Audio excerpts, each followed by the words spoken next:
Hola a todos y bienvenidos a este foro virtual de la Red Global de Periodismo de Investigación titulado Periodistas bajo ataque. Mi nombre es Silvia Viñas y soy productora ejecutiva y copresentadora de El Hilo, un podcast semanal de noticias narrativo de Radio Ambulante Studios y Vice News.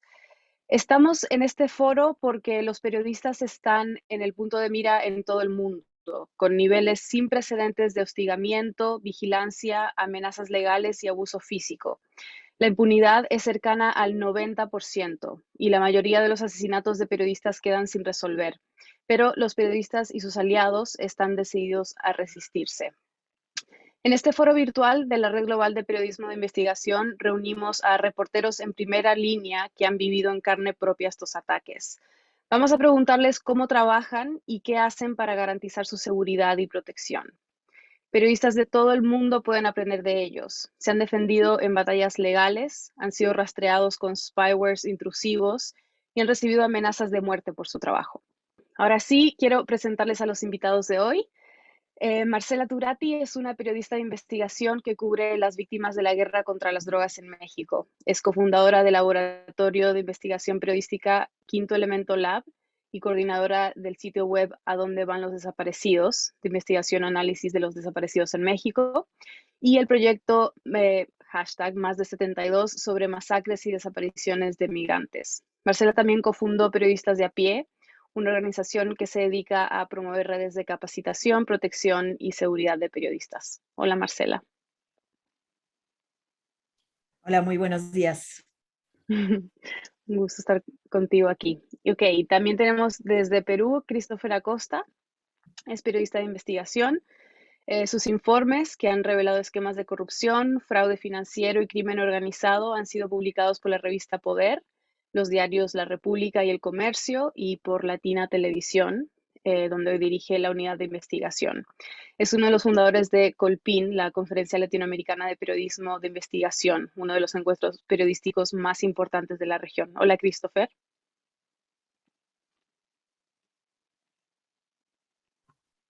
Hola, ¿cómo están? Muy bien, ahí te escuchamos. Ok, y José Luis Sanz es director del periódico digital El Faro. Dentro del medio es miembro fundador de la Sala Negra, equipo de investigación especializado en crimen organizado y violencia en Centroamérica. Sus crónicas se han publicado en diversos libros. El más reciente es la antología Terror Zones. Hola, José Luis. Hola Silvia, solo aclarar que ya no soy el director, ahora soy corresponsal en Washington, ¿Verdad? Sí. pero gracias. Bueno, saludos. Bueno, antes de comenzar, prometo que voy a dejar de hablar pronto. Un poco de información sobre la Red Global de Periodismo de Investigación para aquellos que no la conozcan. Em, es la red mundial más grande de organizaciones de periodismo de investigación sin fines de lucro, con 227 organizaciones miembros en 88 países. Trabaja con periodistas de todas partes, desde ONGs hasta freelancers y organizaciones comerciales. Tiene una amplia gama de guías y recursos para ayudar a los periodistas de todo el mundo que pueden consultar en gijn.org y vamos a estar compartiendo algunos durante este foro también. Y por último, al final del foro tomaremos preguntas de la audiencia, así que por favor manden sus mensajes a través del chat y en el último tramo de la sesión las haremos llegar a los ponentes. Y finalmente tengan en cuenta que estaremos grabando esta sesión para publicarla más tarde en YouTube. Ok, ahora sí, empecemos. Me gustaría pedirle a cada uno de ustedes que nos resuman brevemente sus casos. Quizás podemos empezar por ti, Marcela. Claro que sí. Bueno, pues primero, buenos días a todos mis colegas, a toda la gente que nos está viendo. Pues mi caso, podría decir que no es tan reciente, aunque me enteré apenas este año.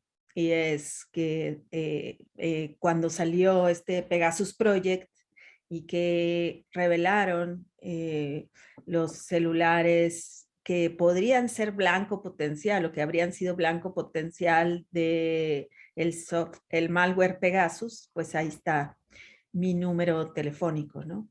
Me avisaron un día antes de que se publicara, así que fue como difícil asimilarlo.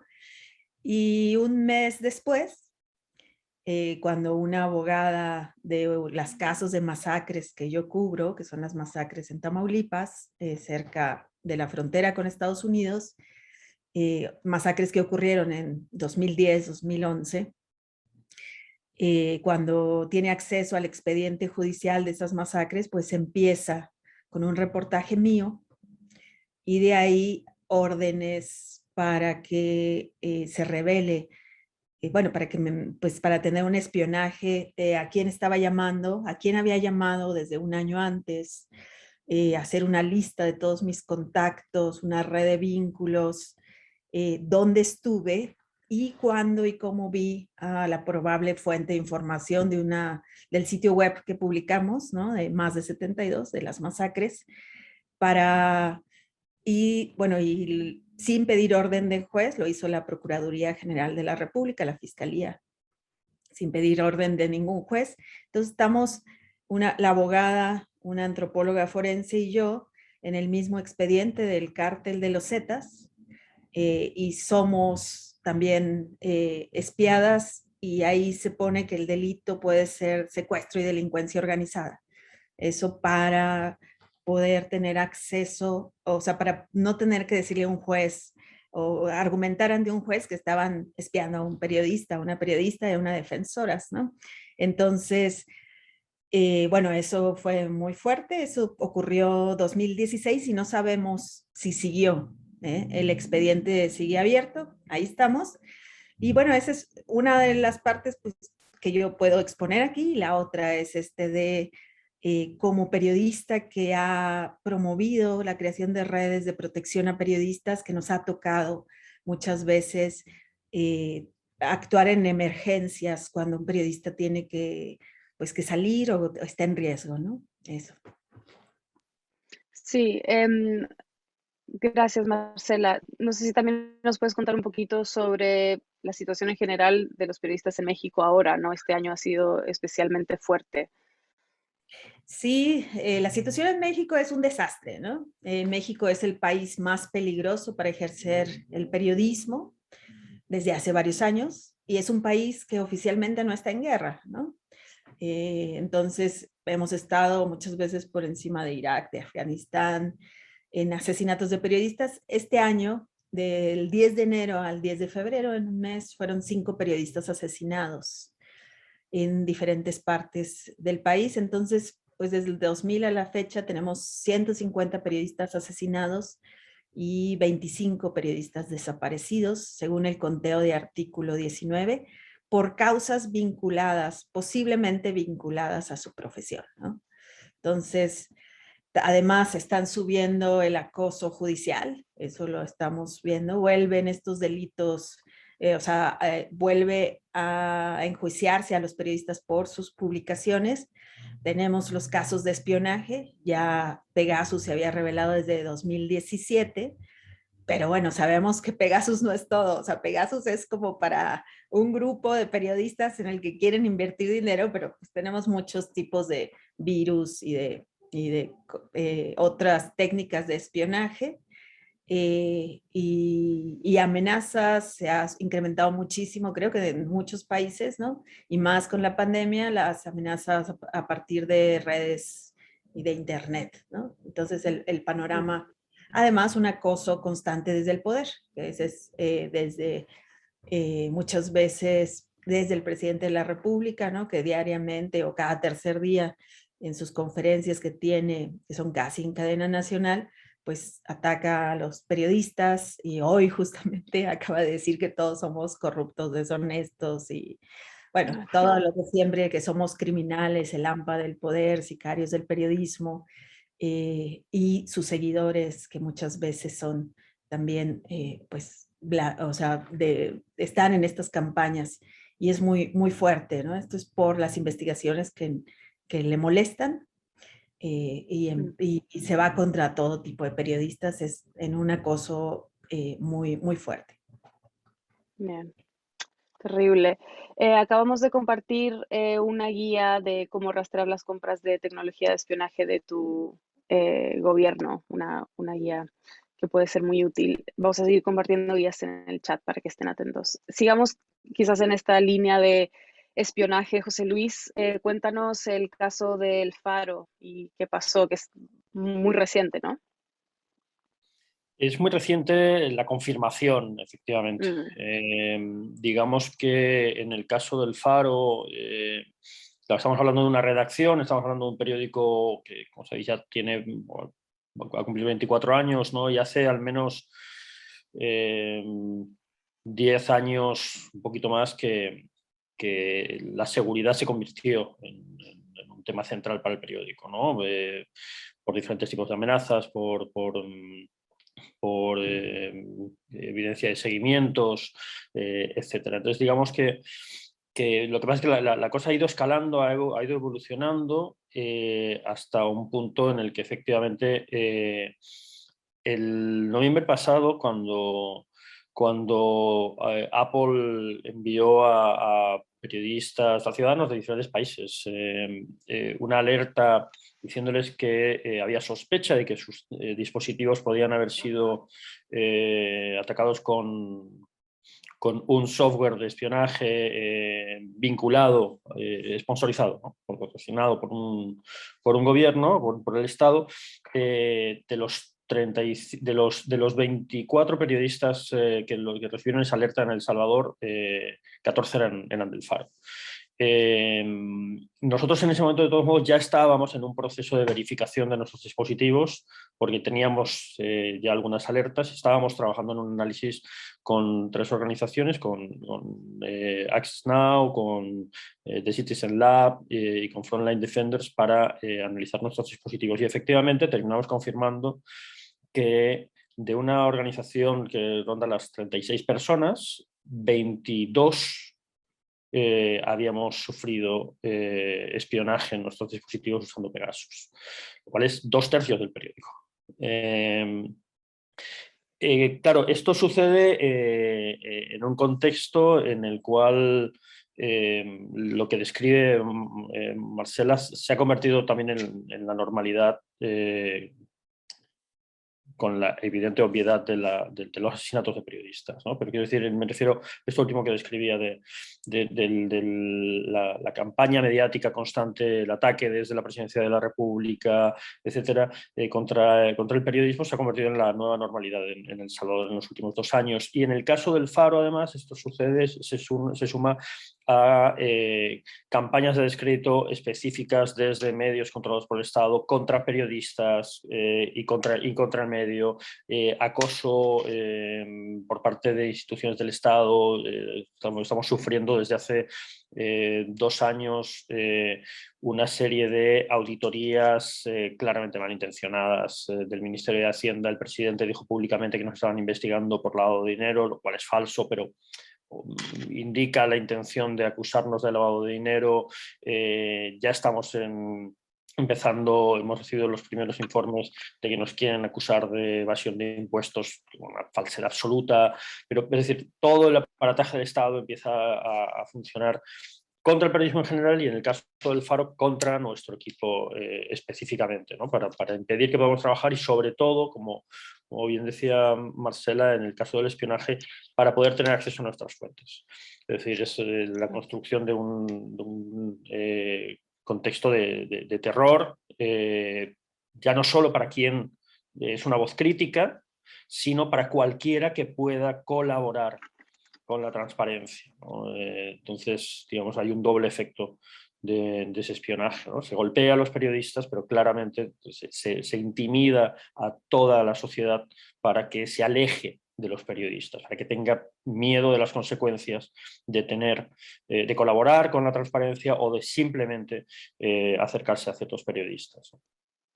¿Y el gobierno dijo algo después de que se reveló esto? El gobierno oficialmente el presidente de la República, que es especialmente vocal, ¿no? Nayib Bukele se ha convertido en el nuevo icono de los influencers desde el poder, con su agresivo uso de Twitter. Él personalmente no se ha referido al tema. No ha habido una versión oficial del Estado, lo que ha habido, más allá de la negativa de que usen Pegasus a pesar de las pruebas, ¿no? Lo negaron inicialmente y cuando ya presentamos las pruebas no han dado versión oficial, aunque lo que ha habido es un esfuerzo por insinuar que en realidad el espionaje en El Salvador viene de otros países. Es decir, sobre todo se insinúa que es Estados Unidos quien está espiando a los periodistas salvadoreños e incluso a funcionarios del gobierno de El Salvador, ¿no? Es claramente un absurdo. Pero sobre todo lo que se trata de hacer a menudo es trasladar la conversación a los dos espacios, ¿no? Y seguir generando ruido alrededor del tema para que el cuestionamiento siempre sea al periodista y no sea al Estado, ¿no? Se traslada al periodista la responsabilidad de lo que le sucede, la responsabilidad de lo que sucede en el país, la responsabilidad sobre lo que sabe o no sabe la población, desplazando la responsabilidad del Estado, ¿no? Anulándola y tratando de hacer que esa responsabilidad, que es la mayor, desaparezca de la conversación. Gracias. Christopher, Perú.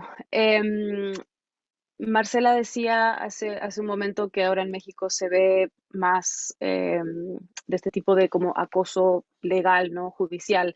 En Perú hemos visto que ya por años esto ha estado muy, muy presente y muy fuerte. Tu caso es uno de los más recientes también. ¿Nos puedes contar qué pasó? Sí, hola a Bueno, todos. ahí está. Buenos días. ¿Se escucha bien, verdad? Uy, te dejamos de escuchar, Christopher. Pasó algo. Ok. Ahora Sí, sí. yo en este panel, en verdad, a ver. ¿Sí? Sí. Ok, buenísimo. En verdad, el caso peruano, bueno, en mi caso en particular, yo me siento el más afortunado, digamos, entre comillas, de este panel, porque no hemos llegado en Perú a los niveles de violencia, por sí, nivel de acoso gubernamental que sufre El Salvador. En Perú lo que ha habido, sí, digamos, es una instrumentalización de la justicia por parte de algunos políticos y de algunos poderes fácticos en el país que empiezan a utilizar el sistema judicial y el sistema fiscal básicamente para hostigar y perseguir a los periodistas que realizamos investigación en el país. Yo publiqué en febrero del año pasado este libro que se llama Plata como cancha, que es una frase como muy, muy peruana que quiere decir mucho dinero, tener dinero en abundancia, ¿no? Es un perfil Perino Peralta, 2 veces candidato a la presidencia del Perú, dueño y fundador de su propio partido político, con 17 congresistas en el Parlamento. Es un magnate de la educación privada en el país, tiene una red de universidades privadas y es sin duda uno de los por lo menos 10 hombres más ricos del Perú, ¿no? Lo que hace este libro periodístico es mostrar la historia de vida de este hombre, de cómo consiguió iniciar su fortuna, pero además también de cómo hay un patrón público en su conducta, que es la manera como consigue la justicia a la que sí debemos acudir los mortales,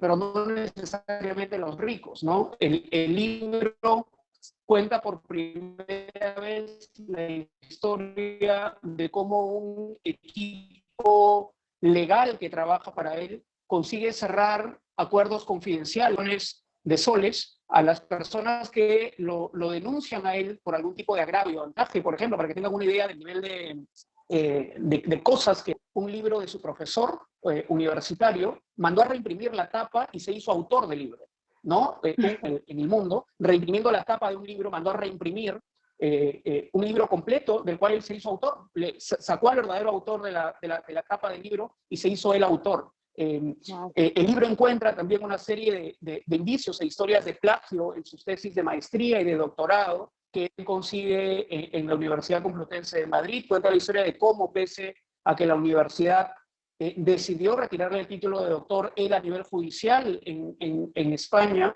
y a través de una serie de triquiñuelas y formalismos, consigue retener su título de doctor, consigue contar cómo trasvasa fondos millonarios de sus cuentas y de su universidad a su partido político por fuera de lo que manda la ley electoral en el Perú, entre otras varias revelaciones del libro. Desde un primer momento, esta persona, apenas a 3 semanas de publicado el libro, inició una serie de actos de hostigamiento para con el libro, para conmigo y para con la editorial que lo publicó además. Lo primero fue demandarnos ante Indecopi, que es el Instituto de Defensa del Consumidor y la Propiedad Intelectual, por el nombre del libro. Él decía que la frase plata como cancha, propiedad intelectual sobre la frase, que es una frase de habla común, que si bien él hizo popular por recursos públicos entre sus partidarios, es, digamos, en esta instancia administrativa en el país, que él ha apelado, por supuesto, pero desde ese momento, con esa demanda, él intentó que el libro deje de distribuirse y de comercializarse en todo canal de venta en el Perú. Luego de eso, él demandó a la editorial, al editor del libro y a mí, por difamación agravada, y solicitando una reparación de 100 millones de soles. Esto es 25 millones de dólares, que es la cifra para Penguin Random House, que publicó este libro, más alta por la cual la editorial haya sido demandada en el mundo de habla hispana, ¿no? Por supuesto, nadie que te demanda por 25 millones de dólares busca ningún sentido de justicia. Lo que busca es, por supuesto, hostigarte, amedrentarte. Luego de esa demanda, él llevó otro recurso judicial en el cual pedía el embargo de mis bienes, de los de la editorial y de los del editor del libro, y finalmente este caso consiguió una sentencia en mi contra en primera instancia en enero de este año, por el cual se me ha impuesto una reparación civil de $100,000. Puedo decir que me ha ahorrado mucho dinero, de alguna manera, si vemos el lado amable de esto. Y bueno, y una condena de prisión suspendida de 2 años, ¿no? Por supuesto, esta es una decisión que hemos apelado, esta es apenas una primera instancia, pero si en Perú ha tenido tanto rechazo esta condena, no es por el libro en específico o por mi caso en particular, sino porque atenta directamente contra un derecho internacional que tenemos los periodistas, un derecho absolutamente protegido por jurisprudencia en varios países, que es el hecho de citar. Básicamente la demanda en mi contra, y con esto termino, el juez dice que yo como periodista, a mí se me transfiere la responsabilidad de lo que dicen algunas fuentes sobre César Acuña. Son fuentes y testimonios que yo consigno en el libro con nombre y apellido de personas absolutamente identificadas, y no de cualquier persona, sino de personas del entorno más cercano de este político, su ex esposa, su última pareja sentimental, trabajadores de él en la universidad, uno de sus hermanos, es decir, gente de contacto directo con el político, que se animan a decir algo sobre él, que el libro abre comillas y transcribe esta información, pero además en algunos casos son citas periodísticas que estas personas no dieron necesariamente para el libro, sino las dieron anteriormente para otros medios de comunicación, ¿no? Entonces son citas incluso de archivo periodístico que yo tomo de medios donde antes se han publicado estas historias, personas contra las cuales nunca César Acuña accionó legalmente, pero de pronto sí lo hace contra la persona, digamos, que se toma el trabajo de tejer todas estas historias y contar una historia que de alguna manera cuenta de manera total su vida, ¿no? Su vida empresarial, todas las dudas que hay sobre su educación, su vida incluso sentimental, cuando tiene que ver, por supuesto, con asuntos públicos. Y lo que ha conseguido esto, insisto, es un rechazo total en el país, porque el juez atenta directamente contra un derecho básico, que es el derecho de la copia fiel, de transcribir testimonios sin modificarle una coma. Eso está absolutamente, o se da absolutamente por sentado en el mundo, que no puede hacer a un periodista responsable en absoluto, pero en Perú ha ocurrido tal cosa, ¿no? Sí, es impresionante. En el hilo y en Radio Ambulante hemos seguido de cerca el caso de Paola Ugaz, ¿no? Que también es muy parecido. Y algo que a mí siempre me llamó la atención es cómo meten todas estas demandas como para hacerte perder tiempo, ¿no? Para que no puedas trabajar, para que estés tan ocupado con esto otro que ya tu investigación, o sea, simplemente no te dan las horas en el día para gestionar estas demandas y todo lo burocrático, el papeleo, todo eso, y a la vez seguir con tu investigación, ¿no? Es una manera Sí, de eso, de hacerte perder mucho tiempo.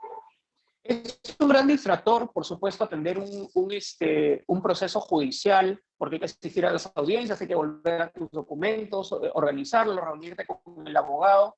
Por supuesto, para la persona que te demanda eso no le ocasiona ninguna pérdida de tiempo y apenas de dinero. El abogado que tiene este magnate peruano, ustedes comprenderán, es de los estudios más poderosos del país, pero además, para que se hagan una idea del absurdo de este caso, incluso por haber citado yo al propio político, al propio César Acuña, también se ha consignado como difamación de mi parte, ¿no? Si yo abro comillas y cito lo que él dijo en algún discurso público, en una entrevista de televisión, yo me hago de pronto responsable por lo que el propio personaje dijo. Pero además, César Acuña ha dicho públicamente que no ha leído el libro, ¿no? Que no lo ha leído, lo ha dicho muchas veces en entrevistas cuando se le ha preguntado por esto.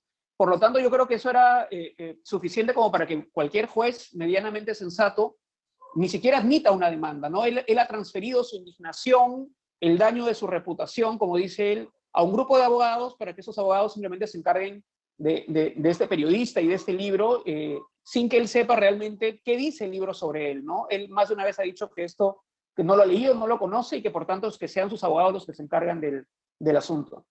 Increíble. Sí, yo creo que para entender cómo protegernos es importante también entender los patrones, ¿no? En estos diferentes ataques a periodistas. Y ustedes ya han mencionado algunos, pero quiero de nuevo hacer como una ronda entre los tres para ver si hay algo más que quieran mencionar.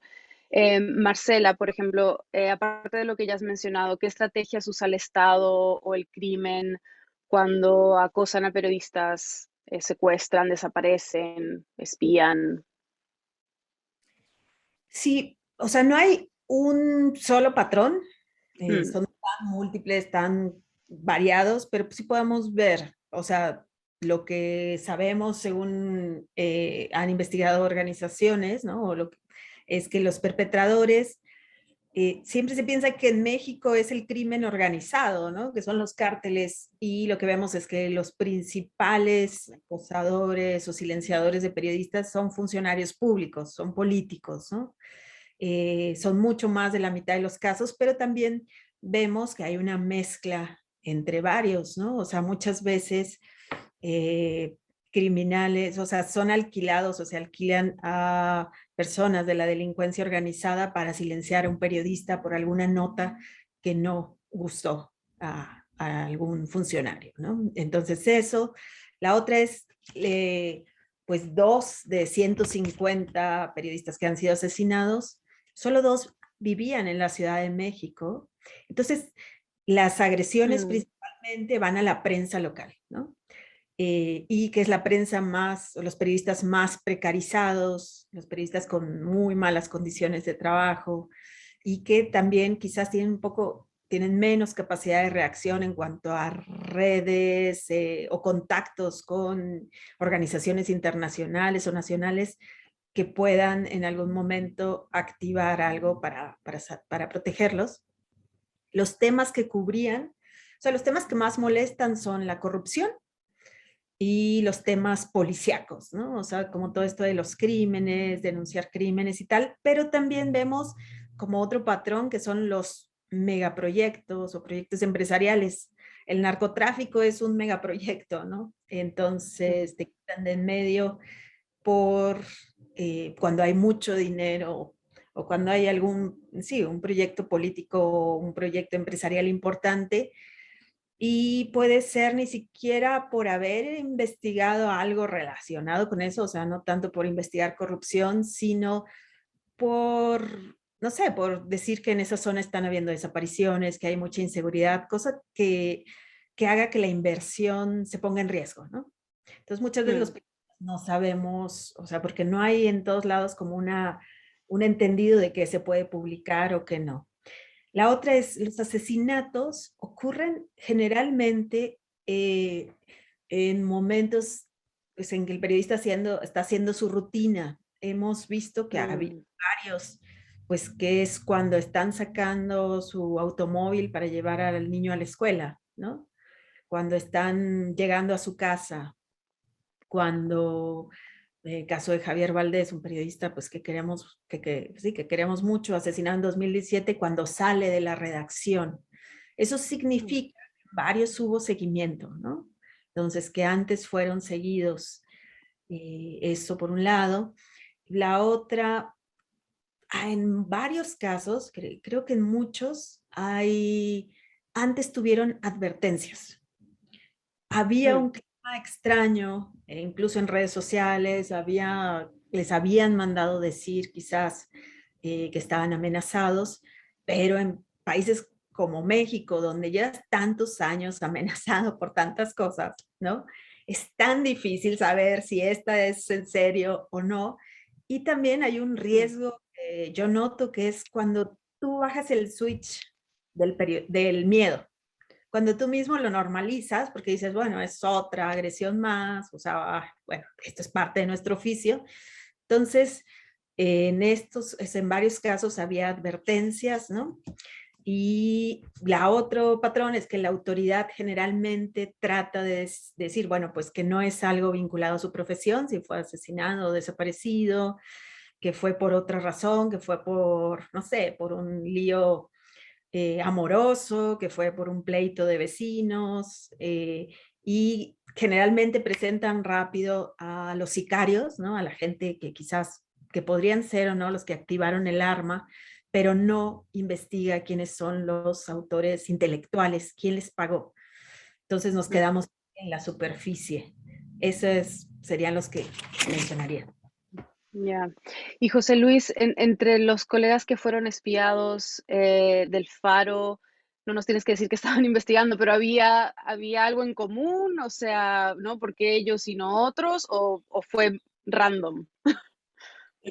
Nunca es random, pero llega un momento en el que, en el caso del Faro, con ese volumen de ataque, ¿no? De hackeo, evidentemente se diluye un poco o sea, digamos, yo lo que diría es que se diluye la identificación de cuáles son las investigaciones que específicamente les afectaron más o les preocupaban más al Estado, que es a quien atribuimos esto, evidentemente, pero al mismo tiempo te revela una verdad que está detrás, ¿no? Y es que el problema es el periodismo, el problema no es una investigación, el problema no es un caso o un periodista en concreto, sino que el problema es el medio, el problema es el periodismo, el problema es que haya alguien con capacidad de fiscalizarte, de exigirte, etc., ¿no? En nuestro caso, yo fui de las primeras personas a las que se hackeó, según los registros que tenemos, lo cual es lógico porque en ese momento era el director del periódico y digamos que eso les permitía tener acceso pues, a múltiples relaciones, ¿no? Dentro de cómo estaba operando el periódico. Pero para destacar lo que puede ser menos evidente, aparte de la inmensa mayoría de nuestra redacción, o la casi totalidad de la redacción, y esos son los casos que hemos verificado, porque hay quien por el tipo de dispositivo que tenían no hemos podido verificar si fueron espiados, pero puede que también lo hayan sido. Estaba también nuestra gerente de comercialización, estaban nuestros gerentes financieros y administrativos, lo cual retrata que buscan las fuentes, pero en realidad lo que se trataba era de conseguir información para dañar al periódico, para dañar al periodismo que hace el Faro, ¿no? Entonces, eso me parece que es especialmente relevante y lo relaciono con algunas cosas que realmente escuchando a Marcela. Lo primero, la coincidencia plena en romper esta idea de que son los grupos criminales quienes identificamos de entrada como los grandes actores de violencia en nuestros países, los que más atacan a periodistas, ¿no? Y aquí no me refiero solo al espionaje, evidentemente, que es algo que se maneja a otras escalas. Nuestra experiencia en términos de amenaza, en términos de grados de riesgo, también en general han estado mucho más asociadas las amenazas más graves al Estado o a grupos corruptos dentro del Estado o de instituciones estatales como la policía, etc. Es decir, ¿Hemos tenido algún caso de amenazas a lo largo de la última década por parte de pandillas o de grupos de crimen organizado? Sí, circunstancialmente. Pero en general la gran amenaza ha venido de los actores estatales. Esto es clave, lo cual nos recuerda que en realidad la responsabilidad política y la posibilidad de que haya presión o no política, de que haya... O sea, es decir, este es un problema político. Esto no es un problema circunstancial, eso es un problema político en nuestros países y lo relaciono con otra idea que creo que es importante plantear, un problema político que se está convirtiendo en general, porque más allá de la casuística y de las circunstancias en cada uno de nuestros casos, en cada uno de nuestros países, lo que creo que es cada vez más evidente es que esto es una tendencia global. Hay un efecto contagio, hay un efecto normalización, los umbrales de normalización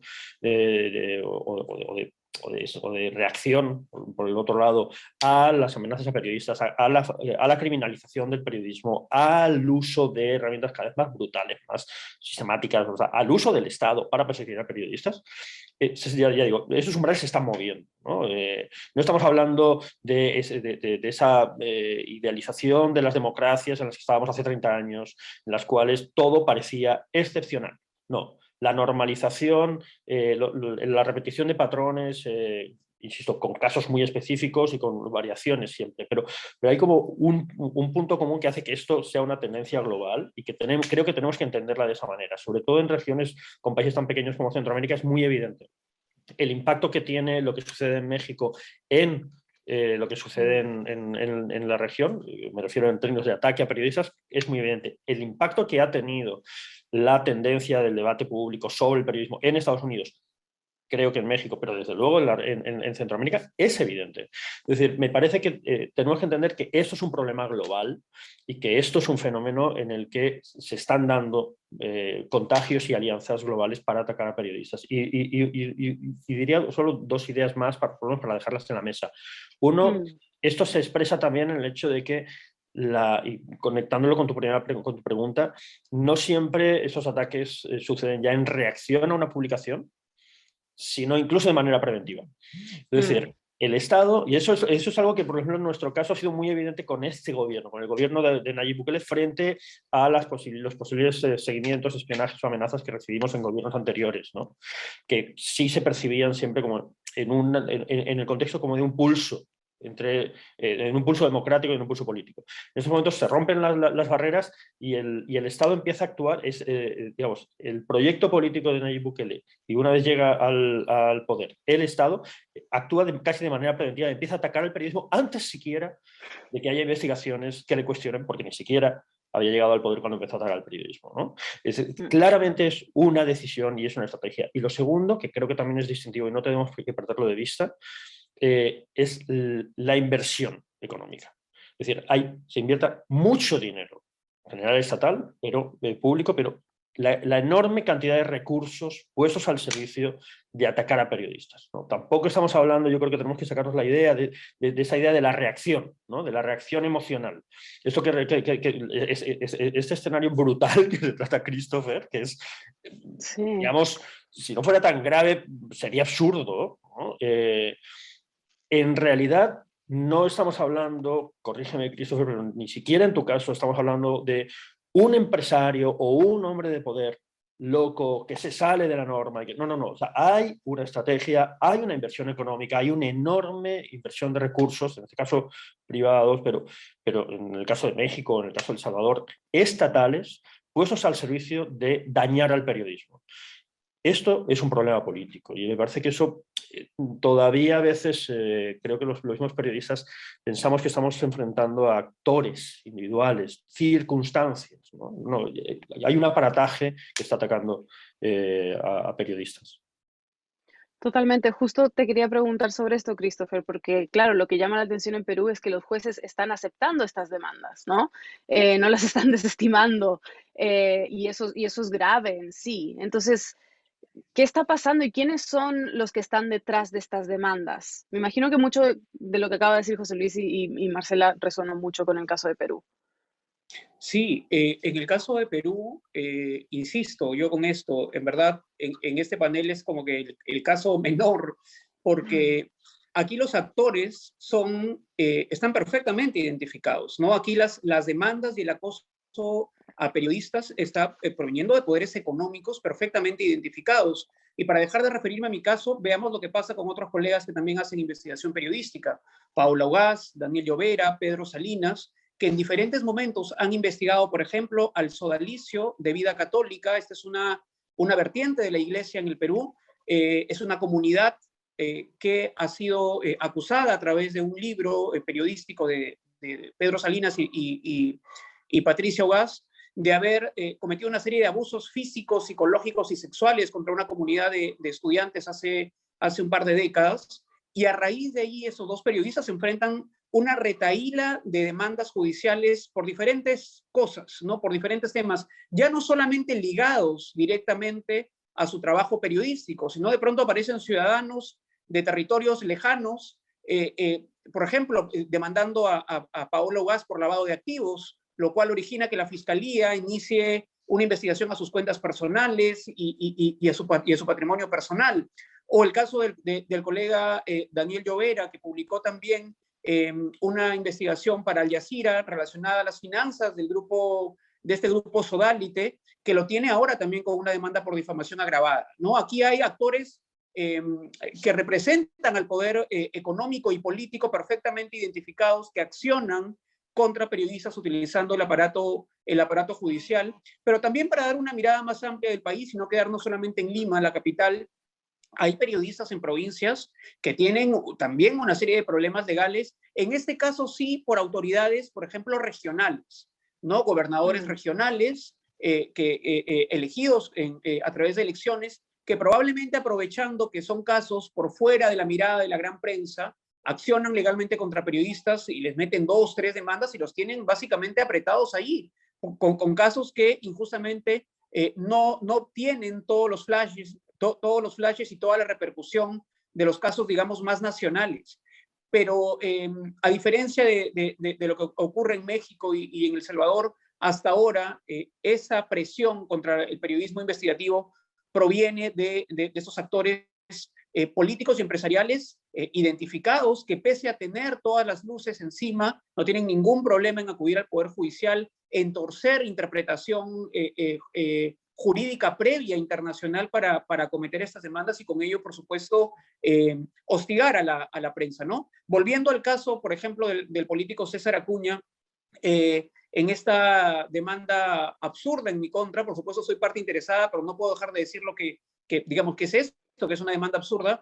Él en sus universidades enseña periodismo, bueno, no él, tiene facultades de periodismo, lo cual hace muy absurdo todo esto porque se salta cualquier tipo de concepción de libertades informativas. Hay incluso estudiantes de sus universidades que me escriben, por supuesto, en privado, mostrándome su apoyo y tal, pero no es una persona, digamos, necesariamente nueva en el ámbito político, ¿no? Ni este libro es producto de 2 o 3 meses de trabajo. Yo investigo a este señor hace 10 años, desde que era apenas un alcalde provincial, y el libro cuenta y acompaña además su ascenso político de alcalde provincial a gobernador regional. En un momento fue congresista, luego 2 veces candidato a la presidencia del Perú, y lo que yo interpreto es que esto es básicamente su deseo de castigar una actitud que él ha dicho públicamente que es una obsesión, ¿no? Le ha dado a mi trabajo un carácter persecutorio. Él me ve por todos lados en su vida política, porque yo he publicado muchas investigaciones sobre este personaje, básicamente por algo tan sencillo como que inicié mi carrera periodística cuando él se volvió alcalde de una provincia del Perú. Y desde ahí, digamos, he acompañado su ascenso político. Pero en todo esto no hay más, por supuesto, que hostigamiento a periodistas. Repito, en el caso mío, en el caso de Paola, de Pedro Salinas, de Daniel Llovera, es el uso de la justicia para amedrentar periodistas, ¿no? Sí. Bueno, nos quedan unos 10 minutitos antes de entrar a las preguntas y quiero dedicar esta última parte como a pensar en soluciones prácticas y realistas dado lo que nos han descrito, ¿no? Hasta ahora.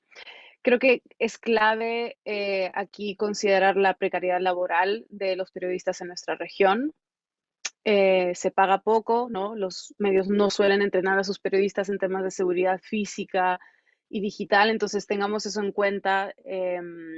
también muchos trabajan como freelancers. Entonces, Marcela, tú que tienes experiencia armando estas redes, cuéntanos un poco sobre los recursos que has impulsado e implementado con tus colegas en México y qué consejos prácticos le darías a periodistas que sienten que están en riesgo. Claro que sí. Nomás antes, escuchándolos, quería solo decir que esto que estamos contando, estamos viendo también muchos periodistas exiliados de Honduras, de Nicaragua, y de El Salvador, además de los que ya teníamos de Colombia y de Cuba, ¿eh? O sea que en la región Sí. Bueno, pues yo he basado todo mi trabajo en creación de redes y trabajo en equipo. Esto ayuda de muchas maneras para prevenir el riesgo. Poner el enfoque siempre, el centro de todo tiene que ser el cuidado, la seguridad de los periodistas, la seguridad de las fuentes y asegurarnos de cuidar la información, ¿no? Entonces, esto te obliga como a trabajar con diferentes metodologías, una de no hacer quizás la investigación solo. Llevamos muchos años en México recibiendo muchas capacitaciones, creo que desde el 2008 tengo clarísimo que ha habido inversión y en capacitar y en temas de seguridad. Mucha de la capacitación siempre fue de seguridad digital, ¿no? Que nos enseñaban, por ejemplo, recuerdo mucho que cuando íbamos a una reunión de periodistas teníamos que dejar el celular afuera, ¿no? En una cajita, meterlo al horno de microondas, a la lavadora, porque teníamos idea todo el tiempo y todo el mundo decía que éramos paranoicos de que estábamos siendo espiados. Entonces, yo sí creo que hay que asumir que todo lo que estamos diciendo está siendo escuchado, ¿no? O sea, eso ya una cosa de trabajo. La otra es empezamos a ver de todo, o sea, siempre decimos, estamos actualizándonos, entonces usar Signal, ¿no? Correos seguros, ProtonMail, Tutanota, no sé, aunque a veces es complicado si trabajas en equipo, cómo compartir esa información, ¿no? ¿Qué subes a la nube? ¿No?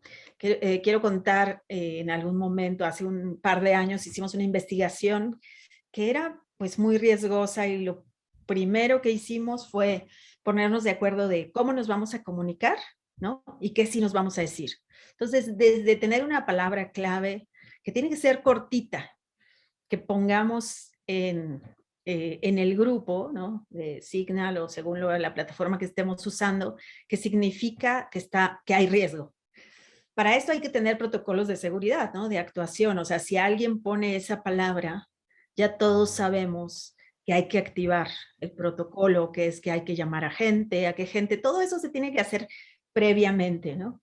También ya llevamos mucho tiempo monitoreándonos, tienes un par que te monitorea, ya que la mayoría somos freelance, ¿no? En una redacción es difícil que alguien lo asuma y muchas veces, aunque tú tomes cursos de seguridad, pues tu jefe, el editor, no sabe, y a veces estás en una cobertura bien peligrosa y le estás diciendo que baje Signal porque le tienes que contar algo, entonces pues eso es bien importante, que los editores también entren a estas capacitaciones para que todos tengan el mismo nivel.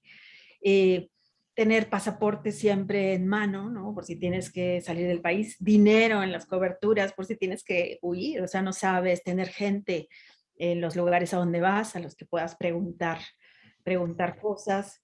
Y trabajo mucho de hacer redes y pedirle a otra persona que haga por ti las solicitudes de información, por ejemplo, cuando solicitas la información al gobierno, que no sea esta persona que ya tiene los reflectores. Y otra cosa, bueno, cuidar las redes sociales, el Facebook, esos son como cosas súper básicas, pero de repente, si hay periodistas que dicen, ya estoy entrando a la zona de peligro y se toman foto y lo suben a Facebook. Y este asunto que digo de las redes también va por salir, protestar cuando algo le pasa a otro colega, ¿no? O sea, tenemos que hacer esto, tenemos que de alguna manera hacer una militancia por la libertad de expresión, aunque pensemos que como periodistas no nos toca, sí nos toca defender la información y defender el derecho de la gente a estar informados. trabajar entre varios. Nos ha tocado pedirle a organizaciones internacionales que ellos pidan a veces la entrevista, publicar entre varios. A veces nos toca borrar nuestros nombres de las investigaciones. Lo horrible es que muchas veces nos toca ya hacer eso, o sea, borrarnos de las investigaciones que nosotros hicimos y diluir los riesgos publicando o dándole pedazos a periodistas de otros países que puedan publicar y nosotros retomar. Y hacer redes, como decía, no solo con periodistas, con defensores, con organizaciones que nos puedan ayudar a empoderarnos y a, si pasa algo, que tengan capacidad de reacción. Y por último, el tema emocional. En ese sí he puesto como mucho más cuidado en los últimos años. He visto que cuando los equipos con los que trabajo trabajan bajo mucha presión, normalizamos el riesgo, ¿no? Que aunque hagamos una bitácora de riesgos donde tengamos que ir anotando todos los incidentes de seguridad para tener más o menos una relatoría y medio saber si está pasando algo, muchas veces cuando ya llevamos tantos años amenazados y con tanta tensión no nos damos cuenta de que estamos bajando la guardia o de que estamos poniendo en riesgo a los otros, de que tenemos ciertos traumas. O entonces, en este proyecto que les cuento, sí dedicamos, no sé, o sea, que hubiera terapias individuales y unas terapias colectivas, porque la investigación era súper tensa, súper peligrosa. Y gracias a esas terapias, una, no nos peleamos, ¿no? Seguimos todos siendo amigos. Dos, dijimos, hay que pararlo, hay demasiado riesgo. Y tres, nos dimos cuenta que había gente que no estaba haciendo la investigación que le tocaba o que nos estaba mintiendo dentro del equipo porque tenía demasiado miedo de seguir investigando, ¿no? Entonces, la parte emocional, el chequeo emocional y trabajar esos temas emocionales de cómo estamos lidiando con nuestros miedos, sí son muy importantes, creo, para cuidarnos y para que no nos tomen desprevenidos los riesgos. Eso. Sí, totalmente. Estamos tan quemados como periodistas que eso nos hace bajar la guardia y sí. José Luis, ustedes en su caso, me imagino que después de esto han sacado varias lecciones, ¿no? De qué hacer ahora. No, tampoco queremos que nos revelen sus secretos, pero algún consejo práctico que nos podrías dar y quizás incluso pensando en periodistas freelance que no tengan un medio que los respalde y que les entrene sobre esto. Algunas ideas, no necesariamente ordenadas. Está bien. La primera, de nuevo relacionándolo con algo que decía Marcela cuando hablaba de esto, decía que parecíamos paranoicos, ¿no? Hablando hace 10 años de seguridad y con estas lógicas, que además siempre en cierta medida, y porque todo esto al final, nuestras vidas tienden a ser bastante rudimentarias, ¿no? Y no hay que revestir esto de ningún halo especial, ¿no? Y buena parte de las medidas que hemos aplicado, supongo que todos los que estamos acá y que muchos de los que nos escuchan durante años, las aplicas con una falta de certeza absoluta sobre si sirven para algo o no sirven para algo, ¿no? Entonces, te hacen sentir paranoico, pero además no entiendes del todo si estás cerrando la puerta o en realidad estás cerrando una ventana pero tienes la puerta abierta.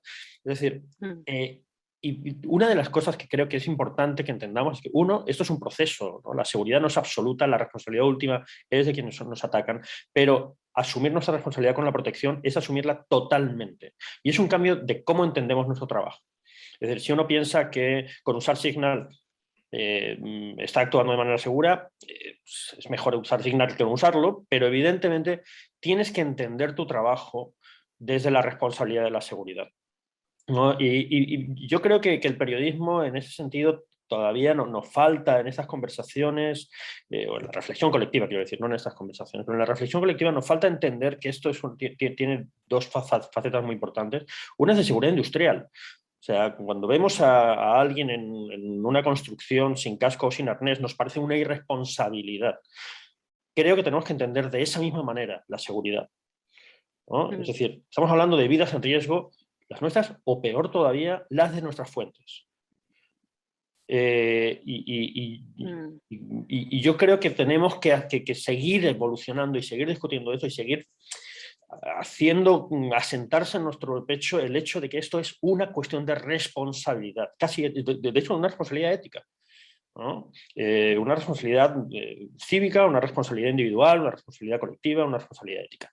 Y en ese sentido, pues bueno, es mejor sentirnos paranoicos que ser irresponsables.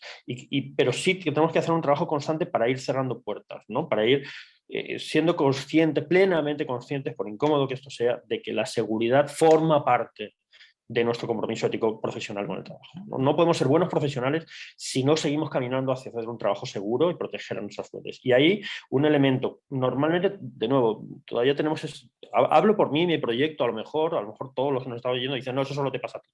Pero yo creo que no. Es decir, seguimos pensando en nuestras comunicaciones. Pegasus no solo interviene, y es un ejemplo, como bien decía Marcela, no interviene solo tus comunicaciones. Tienen acceso a todos tus contactos y a tu registro de llamadas, aunque no tengan acceso necesariamente a las llamadas. Con lo cual saben con quién te has comunicado, saben a qué número de teléfono llamas. Es decir, no es solo proteger lo que dices, proteger a las fuentes es proteger tu libreta de contactos en el teléfono, lo cual es muy complejo. Yo ahí no tengo las soluciones, pero tenemos que ser conscientes de nuestras fragilidades, porque si no, no vamos a poder actuar con responsabilidad. Y luego, respecto a lo que decía, también me parece muy importante resaltar estas últimas dos cosas que son, uno, nosotros tenemos la suerte de que somos atacados en equipo y podemos trabajar en equipo en la seguridad, pero tú hablabas para los que no tienen una redacción, nadie se puede proteger solo. Y por suerte yo creo que estamos ya en una época en la que desde la decencia todos entendemos el trabajo periodístico como una suma, ¿no? Como un proceso colectivo. Es decir, la idea de competencia quedará en la mente y es un ejercicio virtuoso en algunos casos, pero nada puede estar por encima de la seguridad de nuestros colegas, ¿no? Entonces, quien no tiene una redacción, yo estoy seguro de que en cada uno de sus países, hablo desde luego en los centroamericanos, conozco todas las redacciones o múltiples redacciones, quiero decir, que están dispuestas a acoger y a proteger a periodistas que no la tienen. Pero yo creo que eso pasará en todos nuestros países. Yo creo que los mejores medios, en algunos casos también los más grandes, son los más grandes, pero en algunos casos no necesariamente son los más grandes, pero los mejores medios, sin duda, están dispuestos a incorporar en sus protocolos, a arropar a periodistas que trabajan como freelance y que están solos.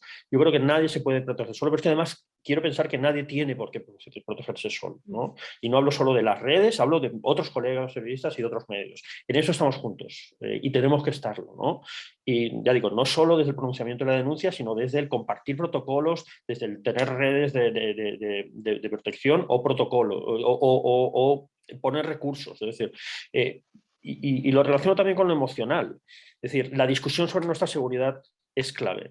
Yo formo parte de un equipo que ha tenido mucha suerte, que a medida que evolucionaban nuestros riesgos, los riesgos de los que éramos conscientes, podíamos volcarlo a la mesa, ¿no? y discutirlo y mejorar nuestros protocolos en conjunto, ¿no?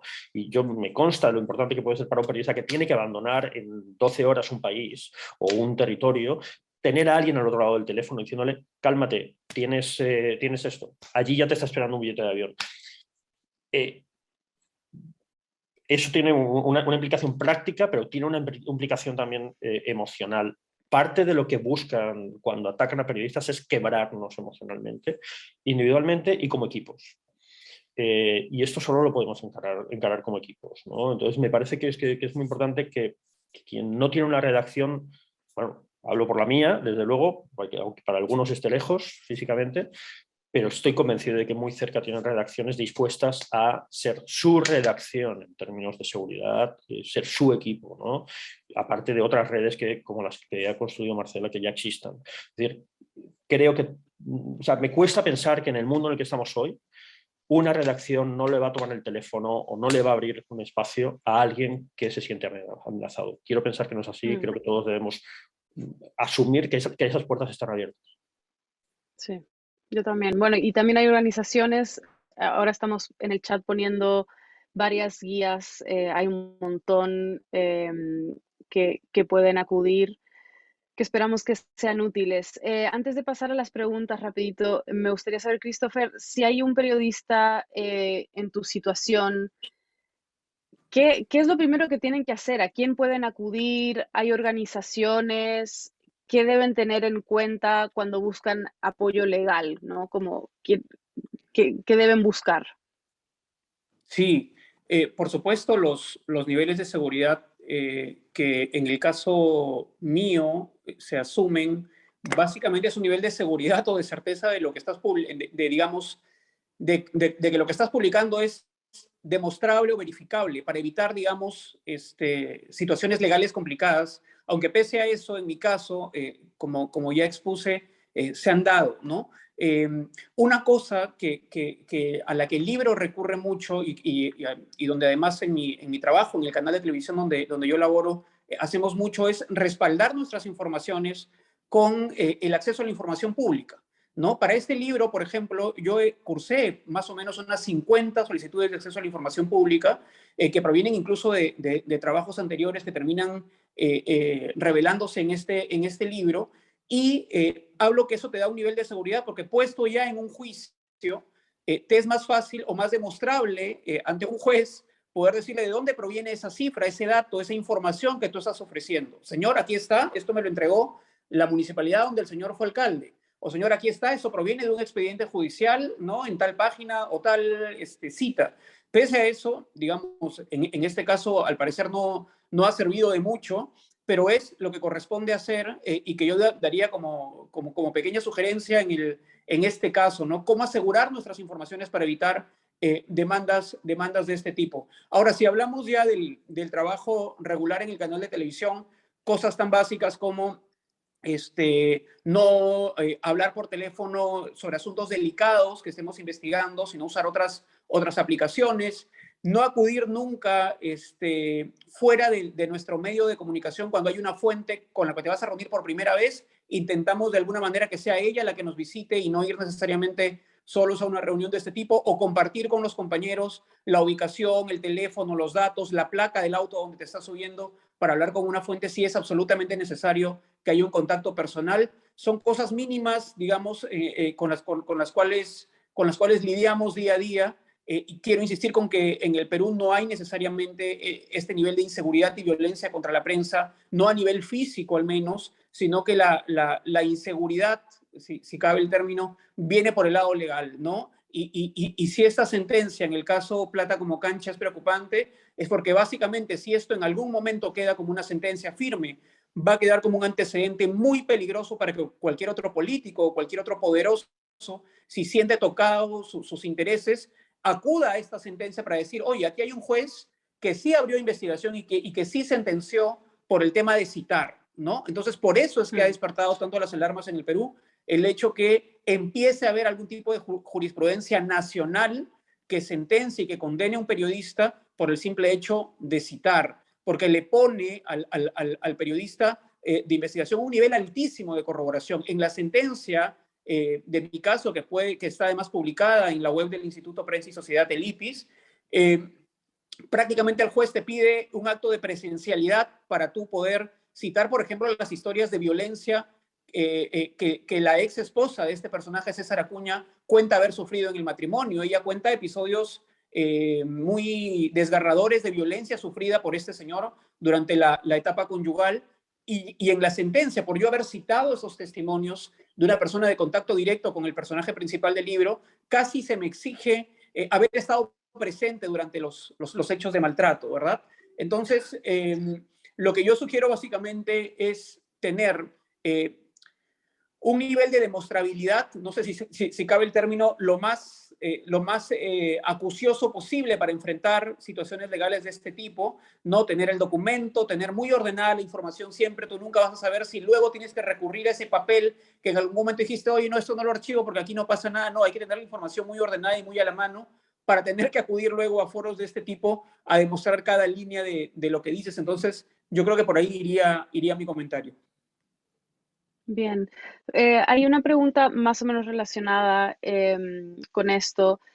Dice, nuestro medio Foco Panamá es víctima de un ataque judicial sin precedentes por parte de funcionarios y políticos. En sus países se han presentado propuestas anti-SLAPS o anti-acoso judicial. ¿Y cuál ha sido su recepción? ¿Hay alguna propuesta anti-acoso judicial en sus países?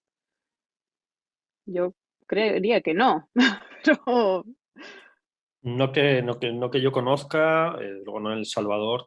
De hecho, incluso yo creo que estamos al contrario. Y esto, esta es una conversación de paradojas, ¿no? Yo escucho a Christopher hablar de blindar tu periodismo como un paso básico, ¿no? Pero es muy efectivo para reducir riesgos, y lo comparto absolutamente. O sea, yo creo que el buen periodismo de alguna manera, o sea, te expone, evidentemente, pero te protege. Ahora, no cambia el contexto. Y cuando hablas del tema de, o otros colegas de Foco Panamá hablan del tema de cómo elevar el nivel de respuesta ante el acoso judicial, lo cierto es que estamos, hablo en mi caso, en el caso de El Salvador, o otros países de Centroamérica, y creo que pasa en otros lugares, un proceso de descomposición de la institucionalidad, de cooptación de los sistemas de justicia, demencial, ¿no? En algunos casos de enorme gravedad. Esto hace que lo correcto no siempre, o sea, que las garantías sean cada vez menores, ¿no? y que lo correcto sea cada vez, se pueda proteger de manera cada vez más difícil. Pero lo que sí diría es que reafirmando lo que decía antes de que esto al final termina siendo un problema político, la internacionalización de la conversación y la denuncia internacional, en algunos casos también preventiva. Yo creo que tenemos que habituarnos cada vez más a transparentar, a construir redes de gente. Hablaba Christopher de la capacidad de explicar tu caso, ¿no? De poder sustentar tu caso para que, o sea, incluso construir esos lazos de confianza antes de publicar, antes de que se agraven las amenazas, ¿no? Es decir, si tienes que ir demostrando la legitimidad de tu denuncia cada vez, es muy difícil, ¿no? Construir redes previas, no solo de reacción, construir ciertas lógicas en las que tu trabajo está validado, tus estándares son conocidos, etcétera, no te va a evitar los problemas, pero agiliza las capacidades de respuesta de otros actores, agiliza la presión internacional que, más o menos útil, evidentemente, con casos como el de Nicaragua o como el que vivimos en otros países o el mexicano, pues todo hay que ponerle un enorme asterisco y es muy relativo, ¿no?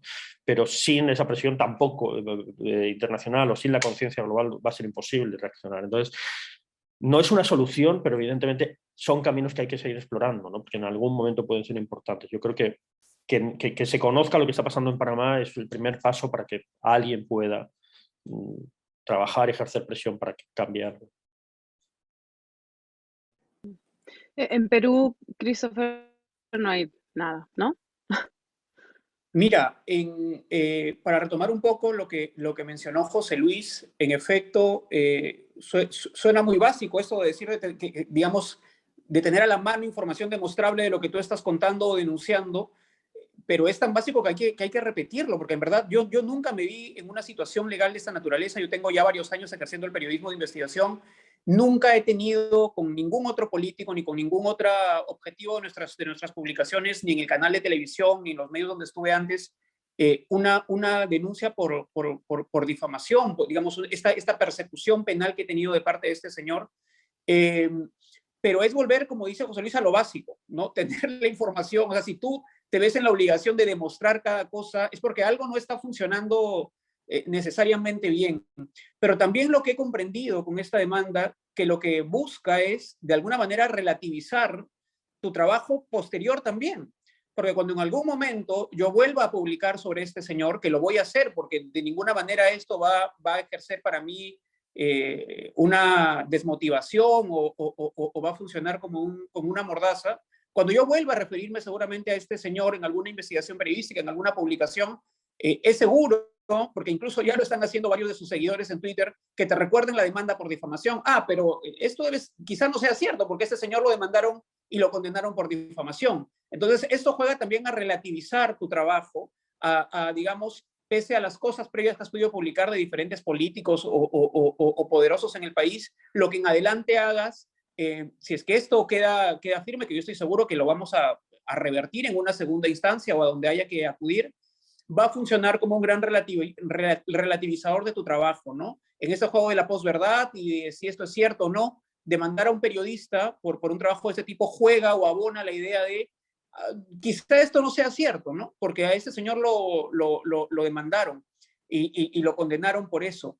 Y para ir por el tema de las redes de solidaridad, yo estoy especialmente agradecido con los colegas de mi país porque medios de diferentes tendencias o concepciones del mundo, ideológicas si quieres, se unieron de manera unánime a esta causa e hicieron exactamente lo contrario que quería el político César Acuña, que con la demanda, primero para prohibir la distribución del libro y segundo para condenarme, lo que él quería es que la historia de su vida no se conozca. Y lo que consiguió fue exactamente lo contrario. El libro va por su 9ª reimpresión, pero además los medios de comunicación, varios de ellos publicaron capítulos enteros del libro y lo pusieron a disposición de los lectores, de la ciudadanía. Entonces el efecto que ha conseguido este político fue exactamente el contrario y quizá, digamos, ese respaldo gremial tan amplio, el hecho que de pronto el Comercio o la República publiquen fragmentos, capítulos completos del libro,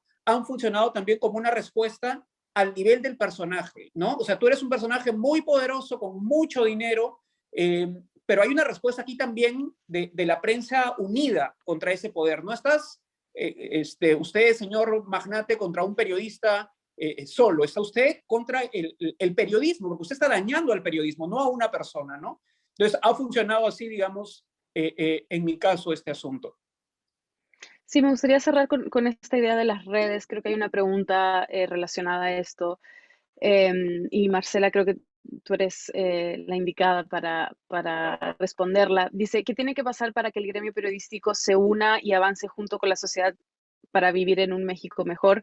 Y yo agregaría, si hay periodistas que nos están escuchando y en sus países no existen estas redes, ¿qué pueden hacer? ¿Cuál es el primer paso, no? Bueno, una de las cosas que tenemos que pensar es que no hay que dejar pasar una sola agresión, una sola amenaza. O sea, si amenazan a uno, nos amenazan a todos. Muchas veces, aunque sean la competencia, aunque su periodismo no nos represente, porque se siente un precedente. O sea, si permitimos que ocurra una vez, o sea, van a seguir ocurriendo contra otros, ¿no? Y esto se va sofisticando. Siempre hay que pensar que los gobiernos se sofistican en esto de amenazar a la prensa, de acosarla. La otra es realmente salir, pues yo digo salir a las calles, hacer lo que se tenga que hacer, o quizás, no sé, campañas y todo contra la impunidad. La impunidad es una invitación para seguir acosando periodistas. Si permitimos que pase una vez, si permitimos que queden impunes estos temas, pues siempre el costo político es muy bajo. Entonces tenemos que crear este costo político de que amenazar o acosar a un periodista va a tener consecuencias. Si el gobierno no es el que investiga, nosotros podemos investigar, nosotros en redes podemos organizarnos para sacar un informe, por ejemplo, para pedir, no sé, la visita de la ONU, de la Comisión Interamericana de Derechos Humanos, por ejemplo. Y bueno, y en las redes, trabajando en redes, claro que es un poco más complicado, pero también es un remedio para que uno solo no sea el que enfrente, o una sola organización, una sola redacción, o una sola persona, y más porque somos muchos freelance, ¿no? Que uno no enfrente todo, sino que uno pueda ser arropado por todos. Pero creo que el reto más grande, o uno de los retos más grandes que tenemos, es convencer a la ciudadanía de no dejar solo al periodismo, ¿no? A la prensa crítica, porque generalmente somos los mismos periodistas haciendo y visibilizando, ¿no?, la importancia del periodismo, pero tenemos realmente que dejarle saber a la gente que no es porque nosotros seamos unos privilegiados que queremos que no nos matan, ¿no?, que no nos amenacen en un contexto de mucha violencia, ¿no?, donde mucha gente está siendo quizás acosada y la está pasando mal, sino que silenciar a un periodista significa también silenciar la causa que ese periodista investigaba. ¿no? Significa silenciarme a mí mismo, silenciar mis derechos. Y entonces ahí sí tenemos pues mucho que hacer para que no solo hablar entre periodistas, sino hablar con los ciudadanos y construir esas redes de apoyo que no sea, o sea, que abarquen y que la gente sepa por qué si tocan a uno también los tocan a ellos y nos tocan a todos, ¿no? Muy bien, bueno, desafortunadamente nos hemos quedado sin tiempo, de hecho nos pasamos, pero antes de cerrar quiero agradecer a la Red Global de Periodismo de Investigación, a nuestra audiencia hoy y en especial a ustedes tres, a nuestros ponentes, José Luis, Christopher, Marcela, muchísimas gracias. Muchísimas gracias. Y Gracias un a gusto ustedes. hablar con los tres. Y Gracias. bueno, finalmente asegúrense de seguir a GIJN en español en Twitter y chequear su sitio web para estar al tanto de los detalles sobre eventos futuros. Y de nuevo, muchas gracias y hasta pronto.